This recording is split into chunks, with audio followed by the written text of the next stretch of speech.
Gods of Death. Chapter 5. Gods of Death.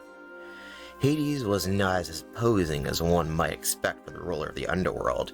He was just an average-looking man with a beard, far less threatening than his fearsome dog. Hades began to lead Anubis away from the river. This way, we've been waiting for you, Anubis, and we're thrilled to have you. They walked up a steep incline to a throne area, currently set up with a large table at its center. Around this table sat gods from all over the world, each one strange and abnormal in their own way. "Hello, gods of death," Hades called out as he brought Anubis to the table. "Our last god is here, and now we can begin." Anubis took a seat next to a woman whose face was half decayed and a god who looked similar to him, wearing brightly colored garments.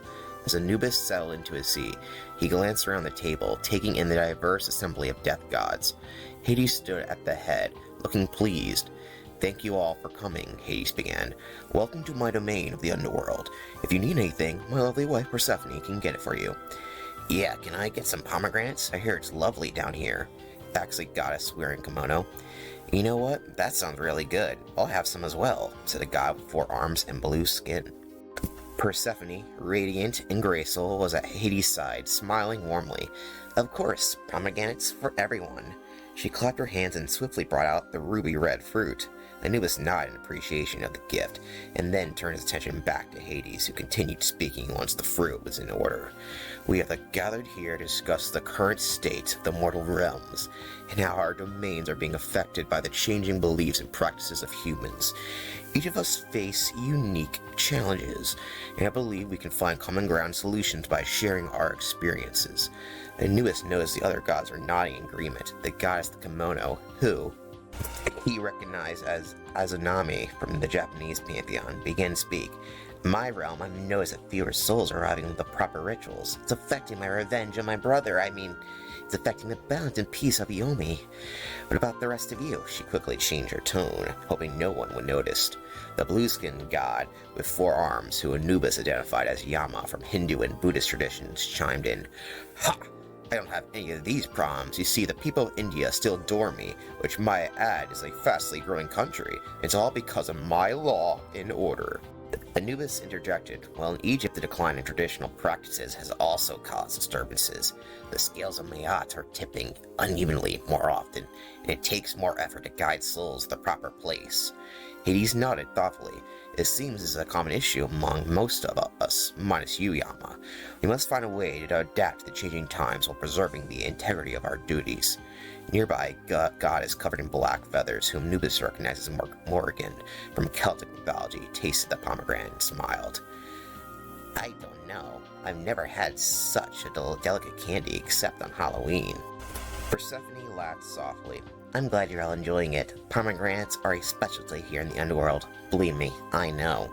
The dog-headed god next to Anubis took a bite and exclaimed, "This is way too sweet. Where I come from, we eat everything hot, especially me." Anubis chuckled at the god's fiery demeanor. "I take it you're Slot," he asked that god of death. Slot nodded, his eyes gleaming with mischief. "Also the god of fire and lightning. Speaking of fire, we know lots, like our food with a bit more heat. However, I'm glad at least the Egyptian gods know about me." "Well, when you work with a know-it-all like Thoth, you're bound to know a few things, since that guy doesn't know how to shut up all the things he knows," Anubis responded. "Gods of wisdom are the worst. I think they know everything. My brother, Quetzalcoatl, thinks he's the smartest guy alive."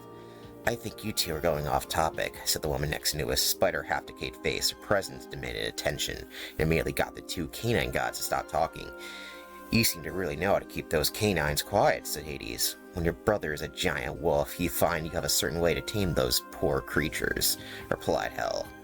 Anubis, feeling slightly embarrassed, said, "Look, ma'am, I really don't appreciate being talked down to. I'm an Asian being who demands respect."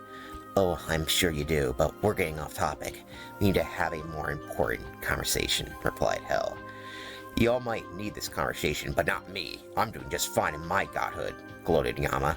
"At least my skin isn't blue," snapped Azunuma from the corner. "Why are you even here, Azunuma? I thought your brother locked you in your Nyomo forever," retorted Yama. You know what? I think I'll make you one of the 1,000 souls I take down there today. She angrily got up, her eyes blazing with fury. Before Azuma could act, a portal appeared with a snap, and a new figure emerged, interrupting the meeting.